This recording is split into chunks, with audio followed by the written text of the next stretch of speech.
I've created an image here called airplane.jpg. Nothing really special about the image. We can take a look at it, and we can see it's a JPEG, 38,000 bytes, and the dimensions are 725 by 435.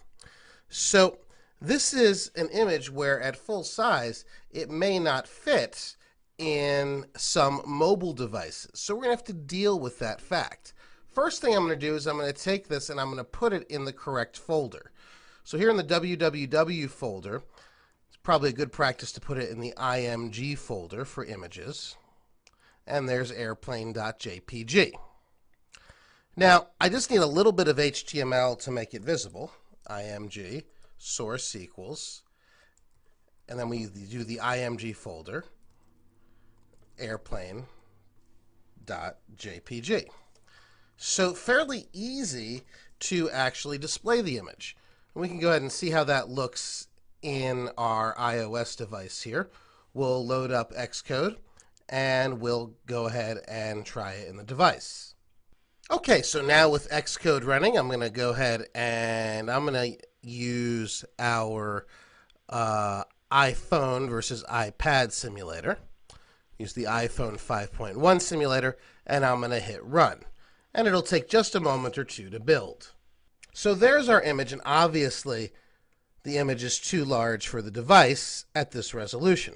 Now, we could try it again in an iPad, and of course you'll notice that the situation is not exactly the same because the iPad has different resolution and a larger screen. So on the iPad, the image may not appear to be too large for the display surface. So there you go. So there it fits almost perfectly across the iPad. So one thing we can do to control the relative size of images across devices is to use a little bit of CSS. Now we're going to be going over CSS for mobile fully in the next chapter. But here I want to show you just a little bit that works with images. And the important CSS style is the max width style. So what I'm going to do here is I'm just going to add, it's attached just to this style sheet. I'm going to go ahead and take that out. And I'm just going to add a little style here in the head of the document. With HTML5, all we need is style. We don't need any attributes. And let's give this image a class. We'll just call it DISP image. All right, so now what I'm going to do is style that class. And I'm going to set a max width of 80%. And what I'm essentially saying here is the maximum width this can go across the screen is 80% of the full screen. All right, so we've made that change. Let's go back into Xcode and let's rebuild our application.